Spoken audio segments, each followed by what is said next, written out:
principe, voilà, un premier groupe qui démarre sur l'ingénierie forensique, pas mal de choses à voir. Ça fait quelques années déjà qu'on parle de ces différents sujets.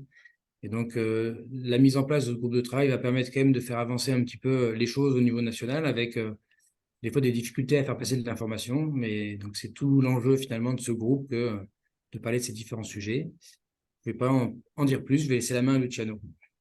Merci, je vais essayer d'être relativement court pour laisser la place euh, aux deux personnes qui ont bien voulu réaliser une présentation. Euh, donc, le plan du webinaire, je vais introduire un peu qu'est-ce que c'est que ce thème de l'ingénierie forensique. On ne va pas parler d'avancement du groupe de travail, puisque même si ça fait un peu moins d'un an, on va dire on n'a pas vraiment entièrement rentré dans le vif du sujet. Ouais. Et puis, je vais laisser assez vite Je te la vois pas. place Je te vois à pas pour l'instant. la présentation de Mon Monsieur collègue a Taillandier réussi à pour… son téléphone, puis du coup, pardon, Renaud? Juste, ouais, je désactive ton son, pardon, Renaud. Donc, je vais laisser la présentation d'une approche académique sur l'ingénierie forensique. On va essayer d'avoir quelques échanges à l'issue de cette première présentation et une deuxième présentation de l'approche forensique d'un gestionnaire avec APRR. Donc, d'abord, pourquoi est-ce que cette discipline de l'ingénierie forensique, qu'est-ce que c'est? Je me suis permis de piquer quelques slides, quelques diapositives du professeur Denis Bress, qui avait fait une présentation en 2016, à l'époque où, avec Jean-Bernard Datry et Bruno Godard, euh, ils essayaient de développer cette approche-là en France. Moi, je retiens que ça part du principe de maîtriser le risque en génie civil. Euh, Maîtriser le risque en génie civil, il y a d'une part des incertitudes, qui étaient caractérisées comme des incertitudes aléatoires, épistémiques ou ontologiques. Et il y avait également, pour maîtriser le risque en génie civil, des facteurs humains qui, eux, n'étaient pas liés à des simulations scientifiques, on va dire. Donc, le facteur humain, c'est des choix délibérés de conception, de construction, des erreurs, des incompétences, de la corruption. Voilà. Et il y avait des études qui avaient été réalisées sur la répartition statistique des facteurs de défaillance. Donc, j'ai introduit le terme de défaillance, puisqu'on va voir après que l'ingénierie forensique, en fait, part d'une défaillance ou d'une ruine euh, sur un élément structurel. Donc, parmi les grands, enfin certains des grands défaillances ou ruines qui avaient été exposées donc, par le professeur Denis Bress, il y en a certaines qu'on connaît, qui sont répétées dans les cours. Donc le pont de Tacoma, le Millennium Bridge ou la passerelle de Solferino, forcément le terminal Roissy. On pourrait rajouter plus récemment le pont Morandi ou le pont de Mirepoix. Bref, ce sont des ruines même, ou des défaillances qui ont eu lieu et qui ont conduit à la mise en évidence de nouveaux phénomènes. Donc maintenant, on va essayer de mettre une définition, une étymologie de ce terme ingénierie forensique. Moi, j'aime à dire que c'est juste la francisation du terme forensic engineering, qui vient du latin forensis et qui est lié donc à une notion légale d'une connaissance scientifique de problèmes légaux. Donc, on a plutôt entendu employer ce terme dans les expertises médicinales ou les enquêtes policières, mais on emploie aussi depuis de nombreuses années dans les pays anglo-saxons ce terme-là dans l'ingénierie. Pour essayer de placer cette discipline, on va dire, ou cette pratique dans notre métier, j'essaie voilà, d'avoir une vue chronologique de la construction d'une structure, un ouvrage d'art, un bâtiment. Donc, on a une structure, on a une conception de cette structure qui est basée sur des normes. À partir de cette conception, on va déléguer la réalisation, la fabrication à une entreprise à travers un contrat. Cette construction va aussi reposer sur des normes. à partir de là, on va utiliser cet ouvrage, on va le maintenir ou autre. Et pareil, son usage ou sa maintenance sont basés sur des normes ou des recommandations. Et à un moment donné, dans la vie de la structure, ça peut intervenir lors de la construction, mais il y a une défaillance. Et donc, je répète ce terme-là, l'ingénierie forensique, c'est vraiment l'étude, ça part de l'étude de la défaillance. Donc, ça peut être soit une vibration de structure, une rupture de câble. Il y a eu beaucoup d'exemples de rupture de câble de pont suspendu ou même de rupture de câble de précontrainte. Ça peut être de la fissuration de dalles orthotropes ou même des effondrements. Donc, comme j'ai évoqué précédemment, le pont Morandi ou le pont de Mirepoix. À partir de cette rupture, de cette défaillance, il y a des investigations qui sont menées avec des expertises et des diagnostics, et il peut y avoir aussi un litige. Et donc, l'ingénierie forensique part de cette chose-là et met en place toute une méthodologie qui peut amener à terme à des modifications de normes et de pratiques, qui peut amener à terme à des modifications dans l'enseignement, qui peut amener aussi à des recherches scientifiques. Et la boucle est bouclée à partir du moment où on va venir introduire, donc normalement, des nouvelles normes et des nouvelles pratiques. Et le but final de cette discipline, c'est l'amélioration de nos pratiques et de nos constructions.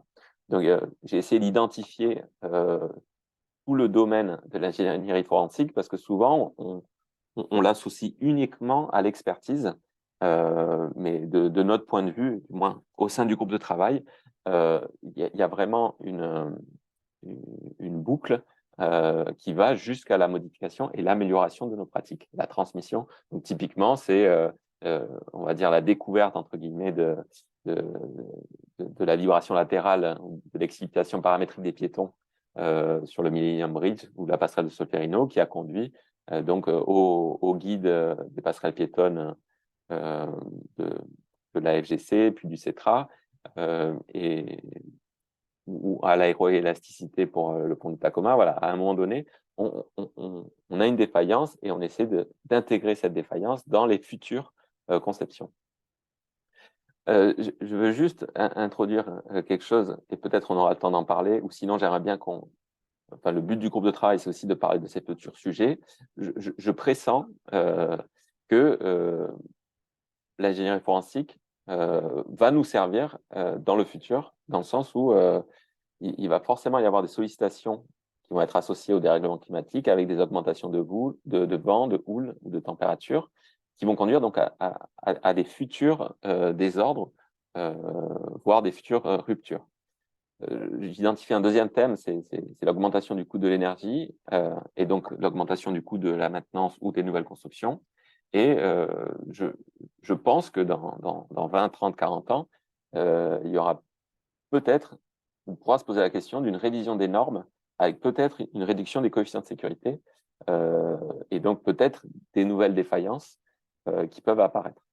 Et le troisième point, et il y en a sûrement d'autres, c'est des techniques de réparation ou des techniques de construction que j'appelle contemporaines, comme des câbles en carbone ou même des renforcements en fibre de carbone ou fibre de verre, et pour lesquels on ne sait pas encore leur vieillissement dans les 10, 20, 30, 40 prochaines années.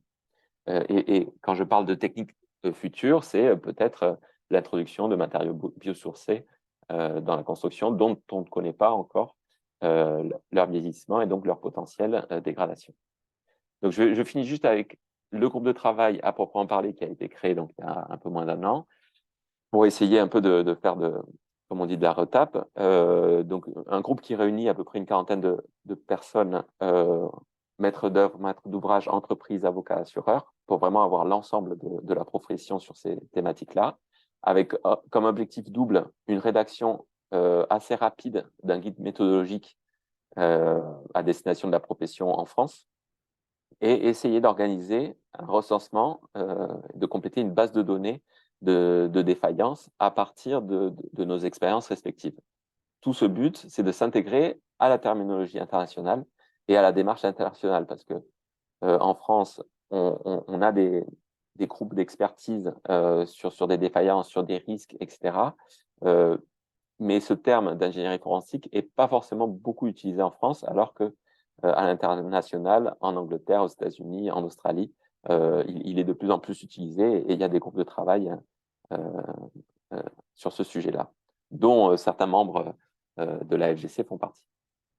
Je mets ça à titre d'information. Ceux qui veulent en savoir plus, je l'ai déjà présenté aux membres du groupe de travail, mais ceux qui ne connaissent pas encore ce thème, je vous invite à voir des documents américains, voilà, avec justement la manière dont on aborde l'ingénierie forensique sur des cas de rupture. Et je vous invite aussi à aller voir tout le travail de l'IAPC, et en particulier le groupe de travail 5.1, dont fait partie certains des membres de la FGC. Et en particulier, je vous invite à lire pour voir un peu qu'est-ce que c'est que cette approche d'ingénierie forensique, l'investigation qui a été faite sur la ruine du pont Aubané de Shirajara. Maintenant, je vais laisser la parole à professeur Taillandier pour sa présentation. Et on pourra en parler à la fin. Merci.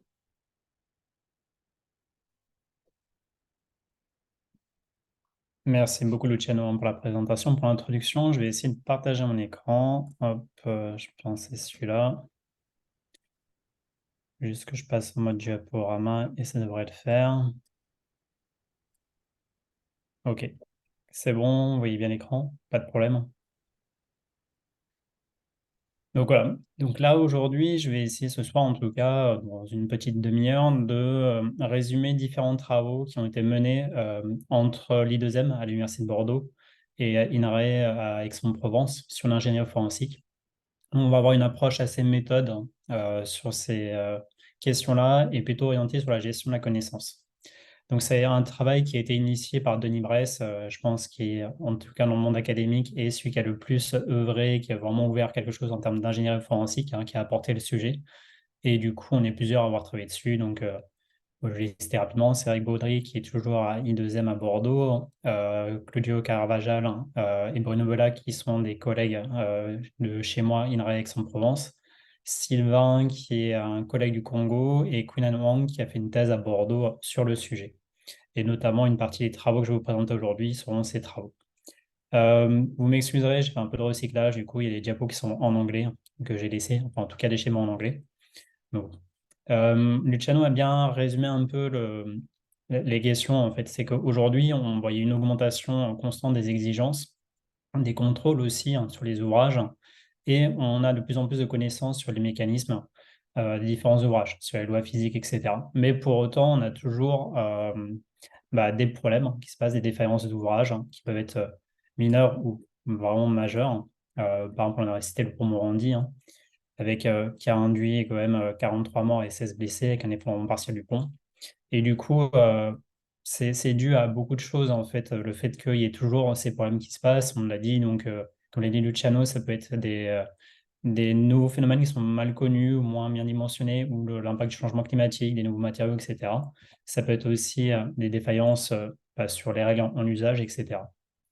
En tous les cas, le but de l'ingénierie forensique, ça va être, après une défaillance, de pouvoir identifier les origines et les enchaînements de facteurs qui ont conduit à cette défaillance. Ça va être ça l'important pour nous, plus que d'identifier, par exemple, les responsables. C'est pas tellement ça, mais c'est de comprendre ce qui s'est passé, notamment d'un point de vue ingénierie. Donc pour ça, on va mettre en œuvre une enquête, une investigation après défaillance. Je pense que c'est ça qui qualifie bien aussi l'ingénierie forensique. Ça se passe après un problème qui a eu lieu.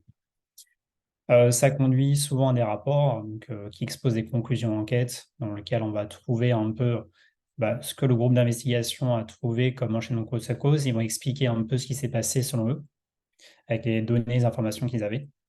Ça peut donner lieu à des retours d'expérience, à des leçons apprises. Ça va être pour l'enseignement, mais ça peut aussi faire évoluer les pratiques, les méthodes, les procédures, les lois, les normes, etc.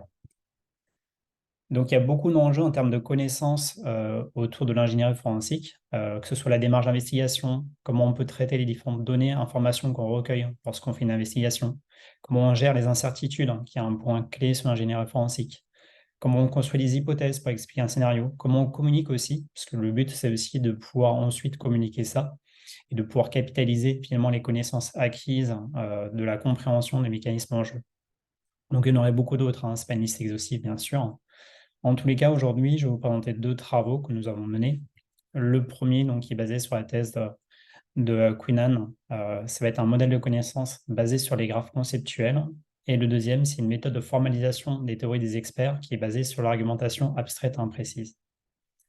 Donc, ça va être 2 approches assez méthodologiques, hein. Donc, voilà. Vous verrez de toute façon après la présentation suivante et sur un cas d'étude. Ça apportera peut-être plus de concret par rapport à ma présentation. Donc, la première partie, donc, c'est le modèle de connaissance basé sur les graphes conceptuels. C'est basé sur un certain nombre de questions de recherche. C'est comment on peut capitaliser de la connaissance en ingénierie forensique, comment on peut utiliser cette connaissance pour traiter des nouveaux cas, et comment on peut se servir de cette connaissance pour comprendre, apprendre et former. Donc pour ça, on va partir du formalisme des graphes conceptuels, hein, qui est une représentation de la connaissance d'un domaine qui est basé sur des graphes. Donc dans les graphes conceptuels, on a 2 types d'éléments. On a des concepts, par exemple là, ouvrages, composants, matériaux, etc. Et on a des relations entre nos concepts. Donc ça va être vraiment basé sur cette architecture qui est très simple. La première chose, ça va être de définir la structure de la connaissance, ça va être de définir le support terminologique. Alors, on doit définir en fait tous les concepts qui sont liés au domaine, donc à la fois tous les concepts et tous les types de relations qu'on peut avoir. Donc ça peut être des relations binaires, trinaires, etc. Donc ça, c'est un travail qui a été fait dans le cadre, nous, des barrages dans la thèse de Queenan. Et aussi, on va se servir en termes de structure de connaissance de graphes génériques qui, en fait, sont une forme de décomposition de ce que c'est, par exemple, ici, qu'un ouvrage. C'est des graphes un peu type et génériques qu'on peut appliquer à n'importe quel ouvrage.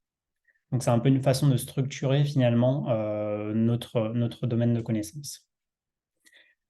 Ici, dans ce travail, une défaillance va être définie comme une valeur non souhaitée sur un ou plusieurs variables de performance du système. Donc, on ne va pas avoir de concept lié directement à la défaillance, mais ça va plutôt être lorsque un des éléments de l'ouvrage rentre dans un état qui n'est pas souhaitable.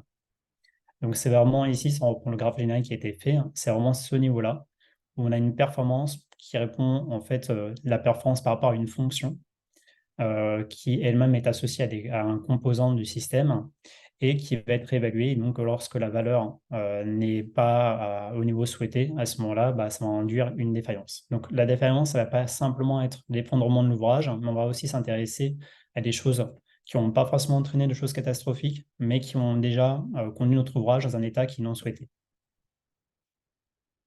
À partir du graphe générique, ce qui va être intéressant, c'est qu'on va pouvoir l'instancier à des cas précis, et donc on va pouvoir constituer comme ça un graphe de fait. Donc c'est simplement lorsqu'on applique notre graphe générique à un ouvrage en particulier. C'est ce qu'on va appeler donc une instance de notre graphe générique. Et du coup, l'idée, c'est de pouvoir décrire beaucoup de cas en utilisant ce graphe générique, beaucoup de faits différents. En plus de ça, on peut avoir des graphes génériques qui sont spécialisés pour un type d'ouvrage. Ici, donc, ça a été fait pour différents types, par exemple, de barrages, avec le barrage poids ici. Donc là, je ne vais pas détailler, bien sûr, tout ce qu'il y a dessus, hein, ce n'est pas l'objet ici, mais on peut aussi avoir des spécialisations de la base. C'est-à-dire qu'on peut avoir, décrire ce que c'est qu'un ouvrage en général, décrire ce que c'est qu'un barrage, ce que c'est qu'un barrage poids, etc. Toujours en se servant, finalement, du graphe le plus générique, en le spécialisant après. Aussi, dans le graphe conceptuel, on peut ajouter un ensemble de règles dans notre base. Ça peut être des règles qu'on peut les définir de façon graphique, comme ici. C'est à partir d'une hypothèse et d'une conclusion. C'est comme ça qu'on va définir une règle. Donc, on crée un graphe hypothèse et on génère un graphe conclusion. Ici, c'est simplement un graphe d'antécédence. C'est pour dire que les événements se suivent temporellement. Ça va permettre de décrire aussi l'évolution de notre défaillance dans le temps. En plus de ça, on peut ajouter à la base de connaissances des règles, donc avec des scripts, ce qui va permettre d'ajouter finalement de la physique dans nos modèles de connaissances, ajouter aussi des valeurs quantitatives qui seront calculées. Donc on peut ajouter, comme on peut ajouter du script, on peut ajouter n'importe quel type d'équation ou de règle à l'intérieur. Donc j'ai décrit un peu tout ça, mais finalement, une question qui peut se poser, c'est à quoi ça sert? Qu'est-ce qu'on fait finalement avec cette connaissance? En imaginant qu'on ait notre base, qu'elle soit bien complétée, qu'on ait renseigné beaucoup de cas différents, donc on a renseigné plein de cas de défaillance dedans. Maintenant, qu'est-ce qu'on peut en faire? La première chose qu'on peut faire avec, c'est de l'autocomplétion de cas à partir des données qui sont connues. Globalement, vous avez vu que le graphe, il est composé de beaucoup d'éléments. Et l'idée, c'est de ne pas repartir de ne pas avoir tout à refaire à chaque fois. Donc, quand on est face à un nouveau cas, on va se servir, s'appuyer sur le graphe générique et les règles pour compléter automatiquement toutes les parties qui nous manquent dans le graphe. Donc, on met tout ce que nous, on connaît. Et ensuite, on peut lancer l'ordinateur, le calcul globalement pour qu'il nous complète l'entièreté du graphe. Donc ça, c'est la première chose. Donc ça facilite aussi simplement l'instanciation des nouveaux cas. Mais bon, globalement, là, ça ne répond pas à une logique d'ingénierie forensique, hein. C'est juste pour faciliter le cas d'instanciation si on veut se faire traiter des nouveaux cas. Par contre, ce qui nous intéresse, c'est que face à un nouveau cas, on peut aussi rechercher des cas similaires ou proches dans la base. Donc il y a une possibilité de recherche d'informations par similarité. En fait, c'est une requête de projection en termes graphiques dans la base, où on peut mettre ce qui nous intéresse, par exemple un cas qui nous intéresse, je ne sais pas, par exemple, on veut avoir ce qui s'est passé en termes, on a un pont qui est métallique, par exemple, qui est dans une ambiance tropicale, par exemple, et on veut avoir dans la base de données ressortir tous les ponts qui obéissent à ça et voir tous ceux qui ont des cas de défaillance pour pouvoir les trouver. Ou on peut mettre, par exemple, un cas de défaillance, un élément de défaillance qu'on a, et essayer de trouver tous les cas similaires. Donc voilà, c'est par système de projection en fait, qu'on va chercher dans la base. Donc évidemment, le graphe en haut à droite, lui, il n'est jamais affiché à l'écran, simplement pour montrer que finalement, on a un système de recherche à l'intérieur de tous les graphes pour trouver les graphes qui correspondent. On peut aussi essayer, grâce à ça, de rechercher les explications ou des causes à un fait. Donc on part d'un fait qu'on a, et on va, à partir de la base de règles et des différents cas qu'on peut avoir, essayer de retrouver les différentes graphes qui répondent à cette requête-là. Donc, on a notre fait, on voudrait savoir qu'est-ce qu'il explique. Et donc, par des systèmes d'inférence, de calcul sur les bases, on va pouvoir, par rapport au cas passé, évidemment, il n'y a pas d'intelligence, ce n'est pas une intelligence artificielle dans le sens, voilà, c'est juste ressortir les cas qui avaient des choses similaires et il va pouvoir nous ressortir voilà, des cas qui étaient similaires, des possibilités, en tous les cas, de cause ou d'explication au phénomène qu'on observe. Évidemment, ici, on travaillait sur une logique qui était déterministe, donc, et ce qui est intéressant, c'est qu'on peut ajouter des incertitudes, hein, parce que par exemple, quand on nous ressort des causes possibles, hein, c'est intéressant de savoir quelle est la plus probable. Et du coup, pour ça, on peut aussi intégrer des réseaux bayésiens dedans, qui fonctionnent aussi. Donc, c'est aussi des graphes, mais cette fois probabilistes, qui sont un formalisme compatible avec les graphes conceptuels. Et du coup, en ajoutant les deux, en fait, on peut donc avoir des causes probables. Et aussi, on peut, après, ajouter l'information. C'est ça la puissance des graphes bayésiens, des réseaux bayésiens, c'est qu'il peut gérer l'apport d'informations. C'est-à-dire que, imaginons qu'on a un cas, on a des causes possibles avec des probabilités. On peut ajouter une nouvelle information qu'on a obtenue et il nous met à jour automatiquement, sachant cette information-là, les probabilités. Donc c'est ça aussi l'intérêt de travailler avec des réseaux bayésiens, c'est de pouvoir réactualiser la connaissance à partir des informations dont on dispose.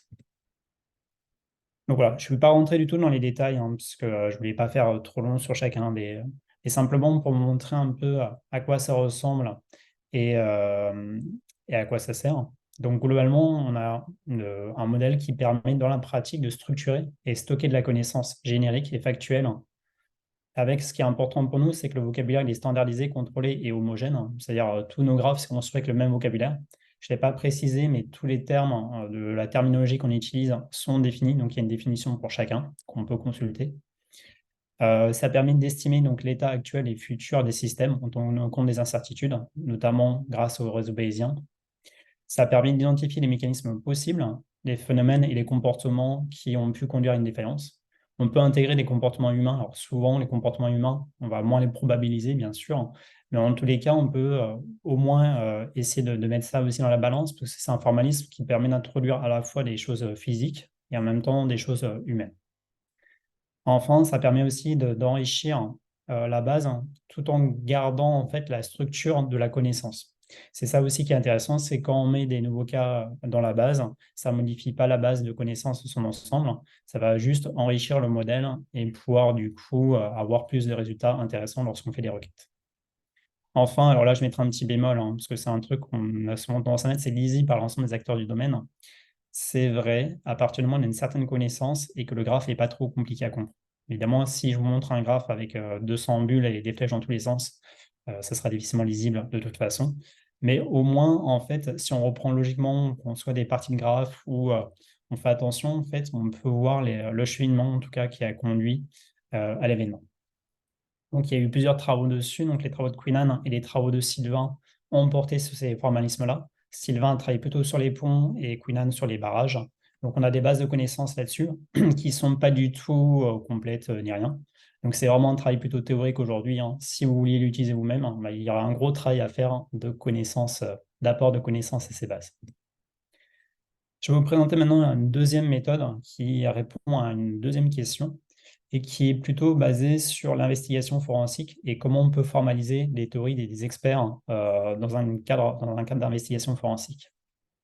Donc pour ça, en fait, on va utiliser un autre formalisme. Alors pour le coup, comme les graphes conceptuels ou les réseaux bayésiens, ça appartient à la très grande famille de l'intelligence artificielle, qui est donc la méthode d'argumentation abstraite. Donc globalement, dans l'idée de l'argumentation abstraite, c'est que on va représenter une construction argumentative, donc lorsque des gens discutent et ils expriment des arguments, sous la forme d'un graphe. Dans ce graphe, en fait, on a des nœuds qui représentent les arguments et des attaques entre les arguments qui sont symbolisées par des flèches. Donc c'est ce qu'on appelle, c'est donc Dung qui a proposé ce modèle. C'est un modèle qui dit abstrait parce qu'il n'y a pas de prise en compte de la sémantique de l'argument. Donc c'est vraiment un système d'argumentation et pas un système d'arguments, parce qu'on ne s'intéresse pas à l'argument en tant que tel, mais plutôt aux attaques entre les arguments. Ce qui est bien, c'est qu'à partir du moment où on travaille avec des graphes, il y a toujours beaucoup d'opérations mathématiques qui sont possibles. Et du coup, donc, notamment définir un ensemble de règles ou de méthodes de calcul pour déterminer plusieurs choses, et notamment quels sont les arguments acceptés. On peut aussi ressortir quels sont les arguments au conflit, etc. Donc, il y a pas mal de choses qu'on peut ressortir, pas mal d'informations qu'on peut ressortir de ces graphes-là. Mais ce qui va nous intéresser notamment ici, c'est quels sont les arguments qu'on devrait accepter si on a cette structure argumentative. La question qui se pose, c'est que là, on a quelque chose qui est déterministe. Nous, on devrait prendre en compte les incertitudes parce que quand on fait une enquête forensique, on a plein d'informations, plein de données. Vous allez me dire, certaines données, on n'est pas très sûr, etc. Si on a un témoignage, est-ce qu'on y accorde la même importance qu'à une autre chose, etc. Et du coup, c'est sûr que pas forcément. Donc, on devrait pouvoir prendre en compte les incertitudes et pouvoir vraiment rendre quelque chose applicable. Parce que vous avez vu qu'ici, c'est encore très théorique. Comme je vous l'ai dit, on ne définit même pas ce que c'est qu'un argument, ce qui est quand même compliqué à utiliser après. Donc, première chose, en fait, nous, on a un modèle d'argument qui est compatible avec le modèle de Doom qui est un peu plus simple, sur lequel donc, on va différencier déjà la conclusion, donc c'est l'objet du débat, des éléments qu'on apporte dans le débat pour défendre ou s'opposer soit à une conclusion, soit à un autre statement, donc un autre élément du débat. Et du coup, ça permet de beaucoup plus clarifier les positions de chacun. Donc, on a un graphe qui va être plus simple, qui va être toujours avec une seule direction et qui montre bien ce qui est pour, ce qui est contre et quelles sont les conclusions. Par exemple, ici, on a une conclusion qui est débattue, c'est est-ce que la résistance du béton était plus faible? Est-ce que c'est la résistance du béton qui était plus faible qui peut expliquer l'effondrement de cet ouvrage? Et par exemple, un argument pour, ça peut être le fait que la température était très élevée pendant le coulage du béton. Mais on peut rétorquer aussi par un autre contre-argument qui dit que la formule, elle était adaptée.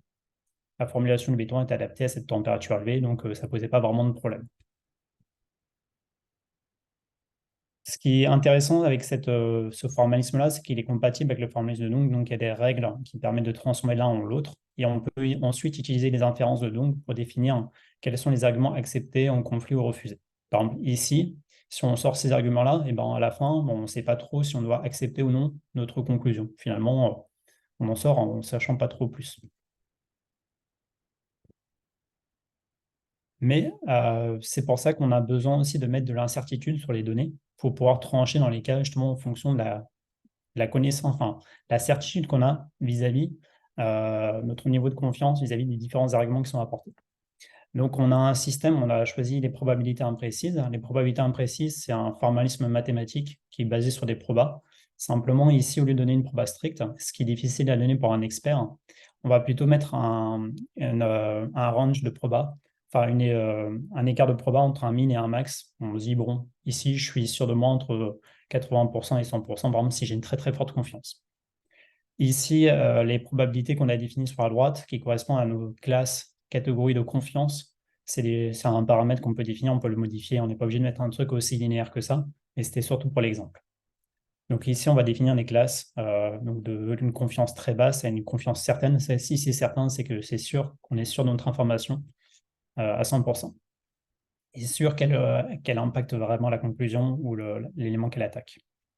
Donc par exemple, ici, si on remet nos probabilités, enfin notre indice de confiance sur nos différents arguments, en fait, on peut, en fait, bon là, je ne vais pas rentrer trop dans les mécaniques internes dedans, mais globalement, la façon dont fonctionnent les probabilités imprécises, mais ça va nous permettre ici de calculer la probabilité que notre conclusion soit valide ou pas. Donc voilà, ici on passe par la construction de tous les mondes possibles en réalité.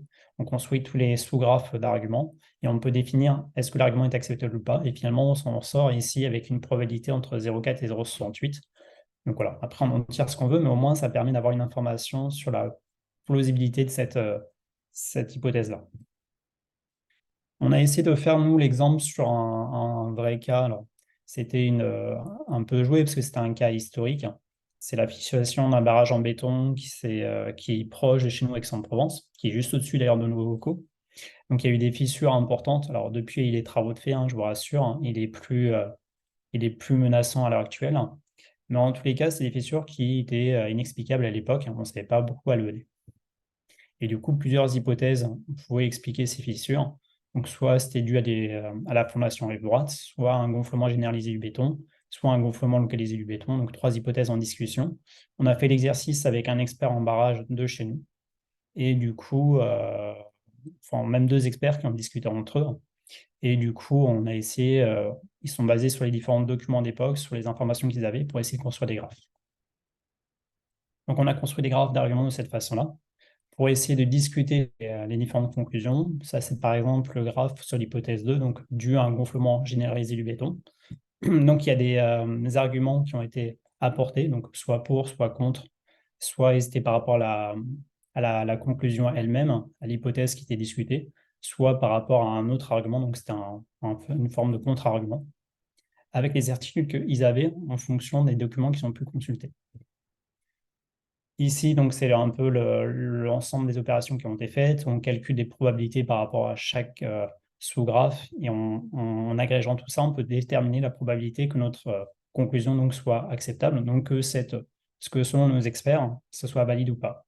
Donc ici, c'est entre 0,07 et 0,3. On peut faire la même chose pour les autres hypothèses. Donc l'hypothèse 1, qui était sur un problème dû à la fondation rive droite, est encore moins probable. Et enfin, la dernière, bon, c'est la plus probable largement. Donc, on voit qu'elle est à un niveau assez élevé. Ce qui est intéressant, c'est que même si, effectivement, certainement que l'hypothèse 3 est la bonne, mais ça permet de garder aussi une certaine nuance, parce qu'en fait, il peut toujours avoir des choses qu'on a mal pris en compte, etc. Donc, ça permet d'avoir quelque chose de plus nuancé que si on dit c'est celle-là la bonne.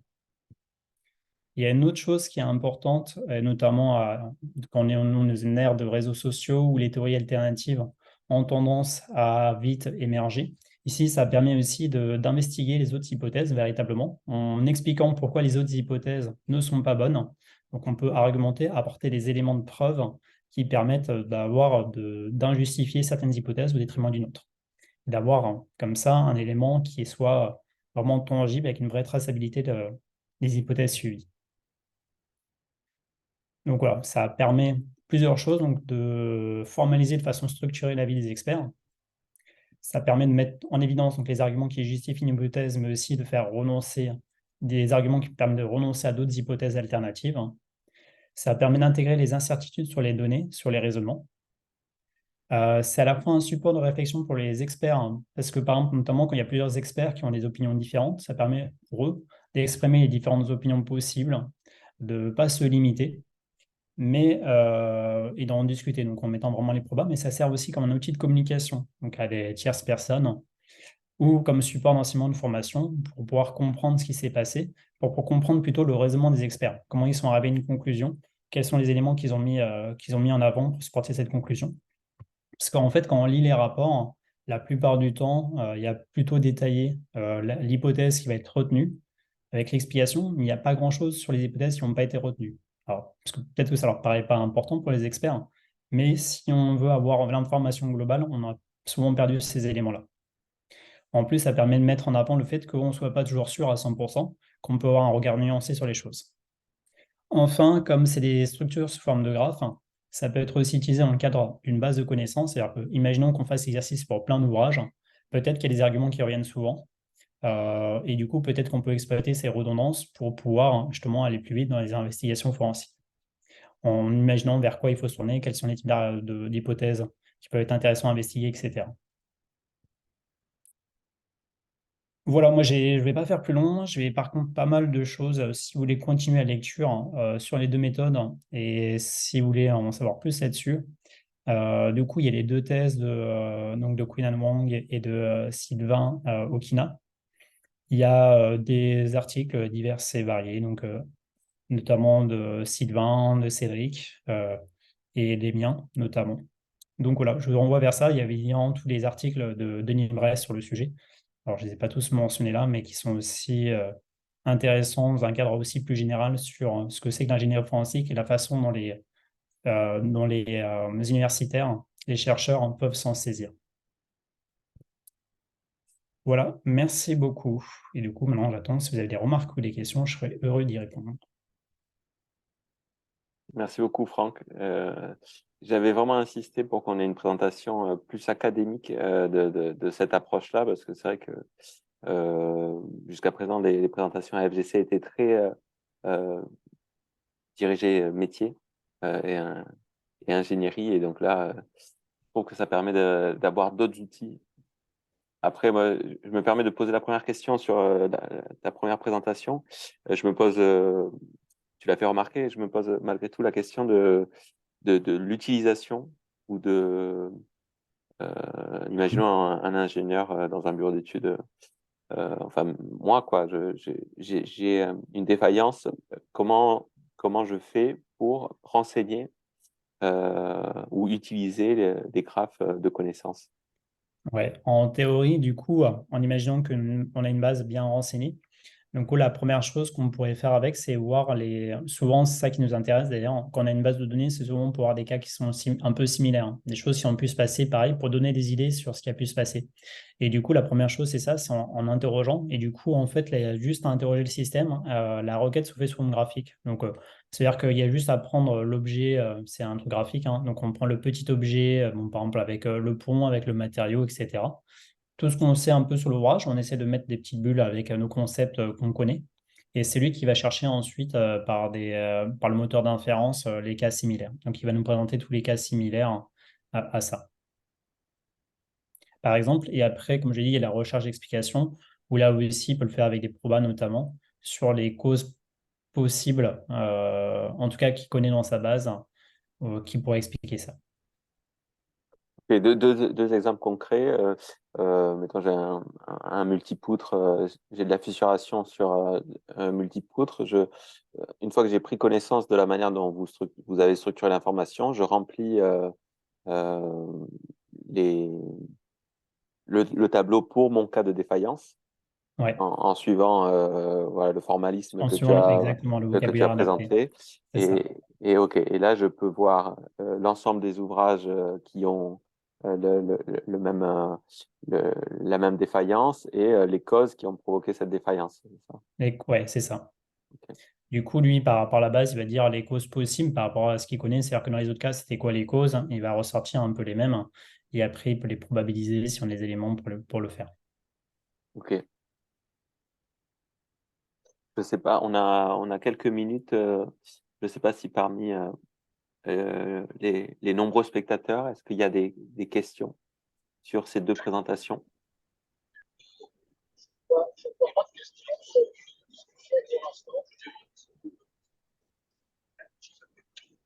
Pardon, on entend très mal. On a un tunnel là.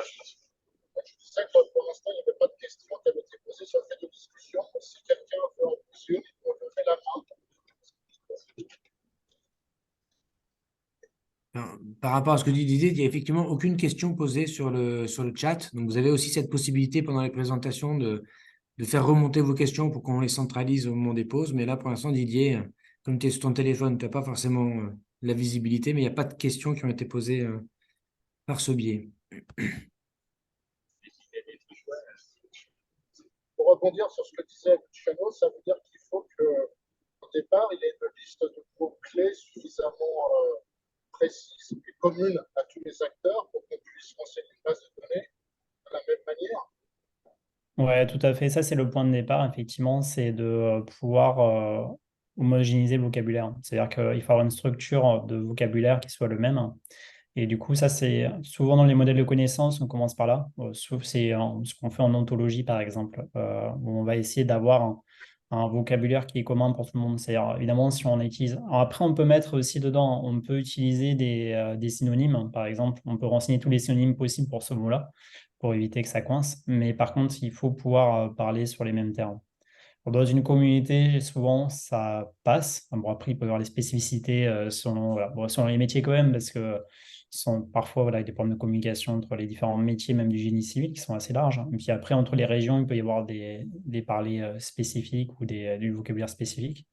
Mais ouais, ça, c'est la première chose. Donc, nous, on l'avait fait du coup pour les ouvrages qu'on avait étudiés. Et avec un niveau de finesse qui était moyen, on n'est pas rentré à un niveau de finesse très, très fin. Parce que le travail, encore une fois, souvent le travail académique, on est plus sur une recherche de démonstration de preuve de concept et on ne va pas forcément après plus loin. Mais c'est un point important, effectivement. Les anglo-saxons qui sont en avance sur nous, je crois, est-ce qu'ils ont déjà une liste de clés qui pourrait être utile pour nous dans le génie civil? Alors, nous, nos bases sont plutôt en anglais par ailleurs, hein, parce que simplement pour la publication, vous avez vu, hein, les graphes sont plutôt. Il y en a quelques-uns qu'on a mis en français pour quand on faisait les présentations, mais la base de Queen Anne était en anglais par exemple. Effectivement, c'est plus facile. Enfin, on a trouvé plus facilement du vocabulaire un peu plus standardisé. Et encore, je suis pas assez féru voilà, du monde anglophone parce que moi, je connais plus les chercheurs qui peuvent parler d'un seul tenant, mais peut-être après, dans les pratiques locales, déjà entre les différents pays anglophones, je suis pas sûr que ce soit toujours pareil, parce qu'il y a aussi des différences de vocabulaire, etc. Même pour le monde anglophone, c'est pas si facile, hein, mais j'ai l'impression que il y avait peut-être plus d'éléments dessus, effectivement. Moi, j'avais une question pragmatique. Euh, donc ça, c'est quelque chose qui est dans votre université. Ça se présente sous la forme de code, c'est ça, de code informatique. Ouais. Et donc, c'est hébergé chez vous à destination de vos recherches. C'était hébergé sur. Alors, en plus, bon, comme c'était une thèse qui a eu lieu à Bordeaux, que j'ai quitté Bordeaux en tout cas pour le premier travail, hein, et il faudrait que je relance un peu les investigations pour savoir. Voilà. C'est toujours le problème, ça, hein, c'est qu'effectivement, c'est la pérennité des choses comme Oui. ça, des codes, etc. Ouais. Voilà, il y aura un petit truc à rechercher là-dessus, hein. Je me pose la question on parlait de capitalisation quand on fait de l'ingénierie forensique, capitalisation de la connaissance. Mm. Euh, et donc, est-ce qu'il y a des problématiques de propriété sur ce travail ou est-ce qu'elle pourrait être hébergée sur des sites type GitHub ou Non, non, ça similaires? pourrait. Enfin, j'imagine que oui. Après, là, c'est sur une plateforme spéciale. On a utilisé Kogi, qui est une plateforme développée par le LIRM. Mais souvent, dans le monde académique, en tout cas, là, on est plutôt sur une logique d'open source pour l'ensemble de la production. Donc, il n'y a pas trop de problèmes par rapport à ça. Mais par contre, effectivement, c'est plus le côté pratique qu'il faudrait regarder. J'ai vu qu'il y a une petite question, discussion. Oui, si vous voyez, il y a plusieurs questions qui ont été posées dans Oui. la UR sur la fiabilité des probabilités. Tu les vois, les questions? Ouais, c'est la première question. Donc, est-ce que finalement, si on met un niveau de confiance sur les arguments, est-ce qu'à la fin, on n'a pas un truc où tout le monde est à 50%? C'est une bonne question. Dans la pratique, pas forcément. Ça dépend comment on construit nos échelles, hein, en réalité, parce que finalement, il y a comme des éléments. Alors, évidemment, si on a une connaissance extrêmement floue sur l'ensemble des choses, c'est sûr qu'à la fin, on va sortir juste qu'il y a des probas équivalentes à 50% partout. Maintenant, si on a des éléments sur lesquels, il y a comme des éléments sur lesquels on a des certitudes. Je ne sais pas, par exemple, un événement météorologique, une température qui s'est passée, là, on peut savoir s'il y a eu beaucoup de pluie ou pas, s'il y a eu telle chose de fait. Donc, en fait, il y a beaucoup d'éléments, d'arguments sur lesquels on va pouvoir avancer avec un bon niveau de certitude. Mais effectivement, ça peut être toujours un risque, hein. Un risque, dans le doute, on se protège un peu, par prudence, on met je ne suis pas vraiment sûr sur un peu tout et à la fin, on ne sait rien. Donc là, c'est plutôt la façon dont on utilise l'outil et voilà, c'est un risque qui existe effectivement. Dans les quelques cas qu'on a fait, qui étaient un peu des cas d'école, mais on n'a pas eu ce problème, mais ça pourrait exister. Et sur le deuxième, sur la fiabilité de la subjectivité avec l'avis d'experts, nous, alors on travaille beaucoup avec les données d'experts, parce qu'en fait, il y a beaucoup de domaines, il n'y a pas assez de données pour travailler avec des données purement mesurées. Simplement, par exemple, les dépendances d'ouvrage, hein, il y en a un certain nombre, hein, mais il n'y en a pas tout le temps, surtout dans toutes les conditions. Et du coup, on ne peut pas toujours se baser que sur une base statistique, par exemple, parce qu'on n'aurait pas assez de choses. Maintenant, il est toujours possible, hein, notamment lorsque les experts se contredisent. Ça nous est arrivé dans certains, alors, pas sur ce sujet-là, mais sur d'autres sujets où on avait des gens qui n'étaient pas d'accord, de relancer une campagne de mesure de recherche, quoi. Par exemple, on lance une thèse sur un sujet sur lequel il y a une controverse d'experts, sur lequel ils ne sont pas d'accord. Et à ce moment-là, c'est l'investigation scientifique qui va primer. Mais à défaut, hein, si on réunit plein de gens qui sont tous à peu près d'accord, bon, on peut avoir une certaine confiance quand même dans les expertises. Et la subjectivité, c'est aussi j'ai beau être scientifique, hein, parfois, en fait, c'est pas forcément quelque chose qui est mauvais, hein. Parfois, c'est même quelque chose qui relate finalement une connaissance fine d'un domaine, quoi. Si on a un expert vraiment bon, il pourra dire des choses pertinentes souvent.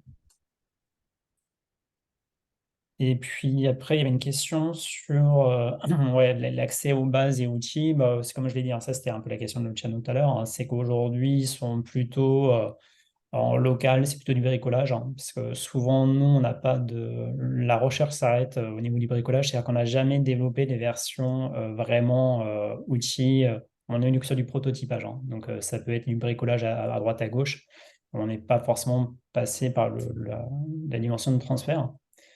Côté INRAE, c'est quelque chose qu'ils essaient de faire plus, parce qu'ils se sont rendus compte que c'était un gros défaut. Beaucoup de projets aboutissaient à des choses qui étaient théoriquement intéressantes et jamais produites pour les professionnels. Voilà. Donc peut-être pour un jour, on pourra déposer un projet ou avoir des sous pour faire du transfert. Mais aujourd'hui, c'est vrai que les outils sont encore très insuffisants. Si ça vous Il y a va, une question sur l'application des maîtres d'ouvrage, mais dans ce cas-là, il faut qu'on la pose après l'intervention d'AP2R.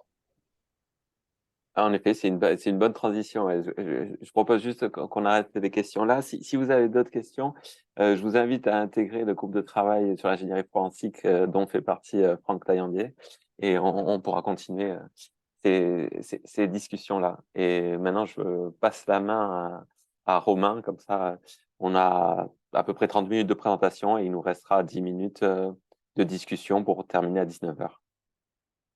Merci. Merci beaucoup. Eh ben, allez, on va commencer. Je vais partager. Alors, par contre, je ne sais pas si je peux partager l'audio parce qu'on a une petite vidéo, mais après, c'est pas grave, on va la commenter. Hop. Et normalement, vous voyez bien l'écran. Est-ce que c'est tout bon? C'est bon, Romain. C'est tout bon? Donc en fait, nous, on va effectivement avec Mathieu Lerest donc vous présenter eh bien l'incendie du tunnel de Chamoise, qui est finalement une illustration, on va dire assez, je dirais, pratique du retour d'expérience. Qu'est-ce qu'on peut faire du retour d'expérience? Comment finalement on a un événement grave qui se produit, qui est effectivement l'incendie du tunnel du Mont Blanc en 99, et comment tout ça, ce retour d'expérience, les différents incendies qu'on peut aussi avoir dans nos tunnels au niveau effectivement du groupe APRR AREA, comment on consolide tout ça pour arriver finalement à un événement qui se passe, qui est aussi grave, et où finalement on arrive finalement avec peu de, je dirais, d'incidence et finalement une gestion plutôt optimisée, on va dire, du schéma, que ça soit de la décision de couper le tunnel jusqu'à sa réouverture in fine. Donc, pour effectivement vous présenter ça, on va vous présenter déjà un petit sommaire. Donc, sur la compréhension déjà du contexte, sur le recueil des témoignages, le recueil des éléments factuels, le retour d'expérience de l'exploitation, l'expertise du génie civil impacté, la collecte des données techniques, la conception d'un renforcement, l'auscultation et les prélèvements associés finalement à cet événement, la réparation définitive et enfin la synthèse et le retour d'expérience. Donc là, je laisse la place à Mathieu qui va vous expliquer déjà l'événement en détail. Oui, bonjour à tous. Donc là, on va quitter, on va dire, le format présentation académique pour aller plus vers celle d'un exploitant autoroutier. Donc, il s'agit d'un incendie qui a eu lieu fin mai 2021 au milieu du tunnel de Chamoise, un tunnel de 3,3 km de long, situé dans le département de l'Ain, entre Lyon et Genève, sur l'autoroute A40, donc dans le sens Mâcon-Genève, heureusement sur voie de droite à une heure favorable, vers 5h30 du matin. Donc, un élément qui aurait pu être aggravant pour les vies humaines, c'était la perte de connaissance du chauffeur qui a été sauvé par les autres clients et traîné dans une issue de secours. On a une grille de sécurité qui est présente entre les deux tubes du tunnel de Chamoise. Et l'incendie, fort heureusement que matériel, a été maîtrisé au bout d'1 h 45 par le SDIS, donc les pompiers du département de l'Ain.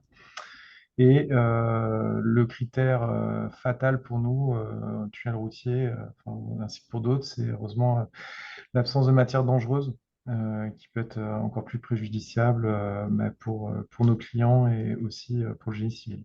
Donc, excepté les réservoirs de carburant qui étaient pleins. Donc, juste pour vous illustrer, on a fait un petit extrait très court d'1 minute sur un reportage de France 3 qui s'était déplacé. Et pour vous illustrer un peu, que vous compreniez un peu mieux le contexte. Donc pour vous situer, voilà, le tunnel de Chamoise qui est situé dans la cluse de Nantua, qui donne sur une falaise et d'ailleurs qui se jette sur le viaduc de Nantua-Nérol, qui fait 2 km de long. La chance qu'on a eue, c'est qu'il y avait un très faible trafic. On voit que le poids lourd a complètement brûlé. On détaillera un peu plus les dégâts par la suite. Et le matériau inerte qui était transporté par le camion et le très bon comportement des clients, on en parlera juste derrière. On a pu aussi recueillir leurs témoignages et leur compréhension de l'événement. Et c'est aussi un des facteurs qui est analysé dans le cadre de la sécurité des tunnels routiers et autoroutiers, le comportement humain.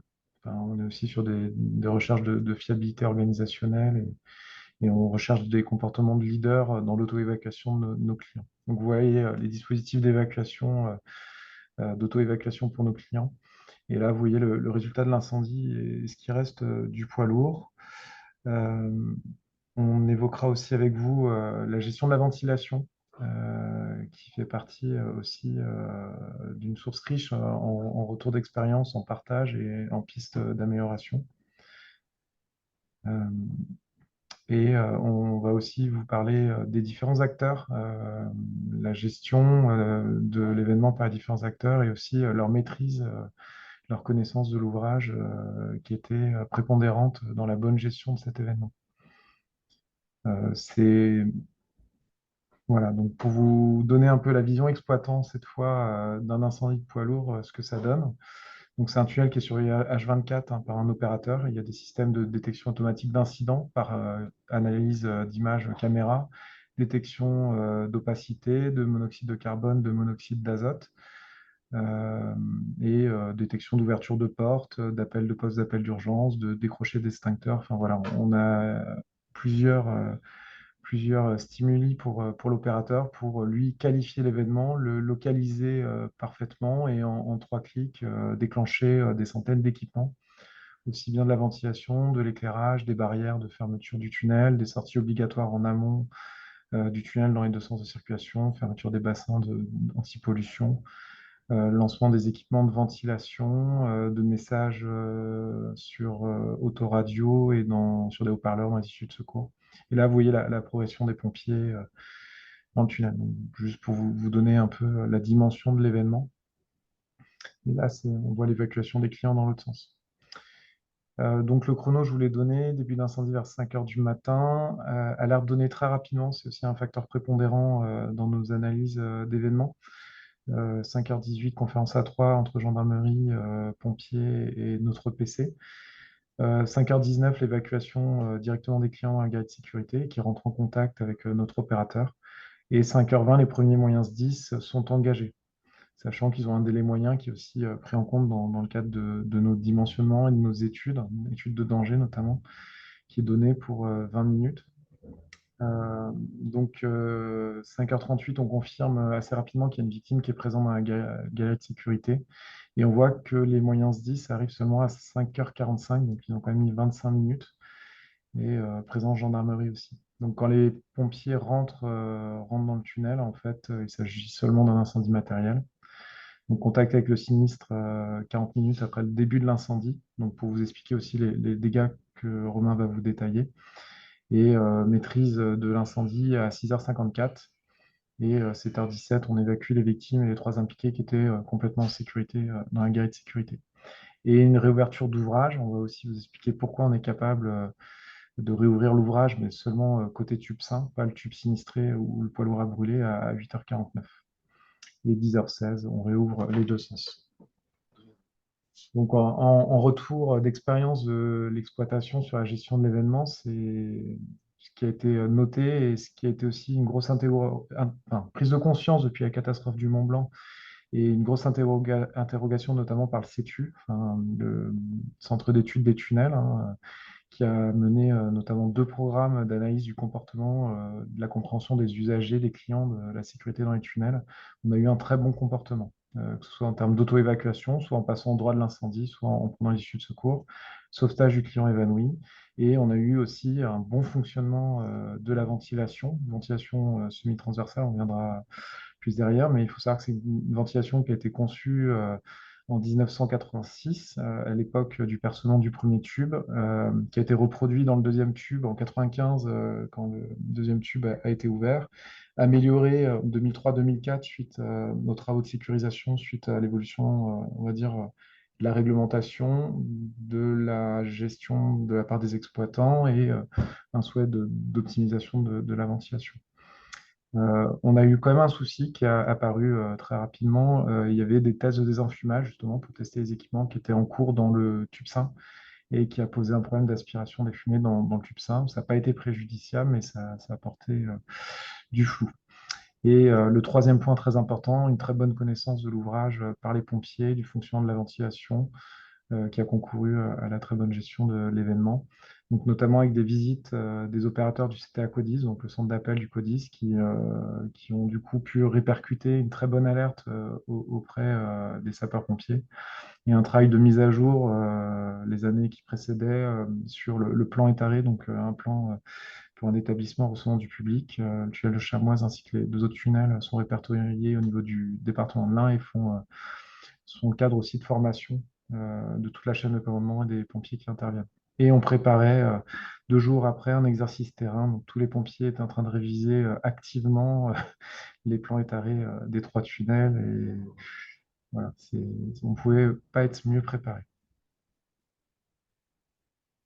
Donc le sentiment général, parce que nous exploitons du coup l'autoroute, c'est une délégation d'exploitation d'un service public. Donc la préfecture a salué une bonne réactivité et coordination des intervenants, aussi bien sur la gestion routière. SDIS mesure les progrès réalisés depuis la mise en place des normes d'action depuis quand même des années et une certaine maturité de leur intervention en tunnel. Vous pouvez voir d'ailleurs un bulletin, un partage d'expérience qui les anime au niveau national et qui animent aussi également au niveau du ministère. Et au niveau gendarmerie, aussi une bonne mobilisation et un très bon retour. Donc, pour APRR, je vous ai déjà expliqué aussi notre sentiment qui était aussi positif sur cet événement-là. Donc, pour vous expliquer pourquoi ça a bien fonctionné, c'est là où on a fait un parallèle avec la thématique de ce séminaire. Je ne sais pas quelle est votre sensibilité, on va dire, au contexte des tunnels autoroutiers ou autres, mais en fait, nous sommes dans une démarche qui explique aussi pourquoi on est arrivé à ce niveau-là. Voilà, je laisse la parole à Romain. Et donc merci Mathieu. Et donc une fois effectivement que voilà, l'événement a été passé, qu'on a compris déjà, on est allé effectivement rechercher déjà les témoignages pour savoir la durée de l'événement, la puissance de l'événement, savoir comment les pompiers sont intervenus, est-ce que c'est eux qui ont réellement éteint l'incendie, est-ce qu'il s'est éteint tout seul, est-ce que tout ça c'est des informations importantes à recueillir parce que ça va nous diriger finalement sur l'impact aussi du génie civil qu'il va falloir qu'on gère ensuite derrière. puisqu'en fait, il faut toujours savoir que hein, le pire n'est jamais forcément arrivé, il se cache peut-être derrière finalement la suite des événements. Donc le but, c'était déjà de voir rapidement au niveau de l'écaillage en sous-face, effectivement que la gaine avait pris quand même assez fort. On voit, sur la photo effectivement au milieu ici, vous voyez l'ensemble des aciers qui ont été découverts avec certains aciers qui s'étaient déformés sous l'effet de la chaleur. Donc on peut déjà penser que, voilà, on avait atteint plus de 1000 degrés au droit du foyer, hein, suivant effectivement l'écaillage du béton et la déformation des aciers. Ce qui est confirmé finalement par les pompiers, mais aussi, par la durée aussi de l'incendie par rapport effectivement aux témoignages qu'on a pu recueillir et aussi par rapport à ce qui a réellement brûlé dans le camion, qui est, comme l'a dit, Mathieu, qui était principalement en fait le réservoir, d'essence qui était plein.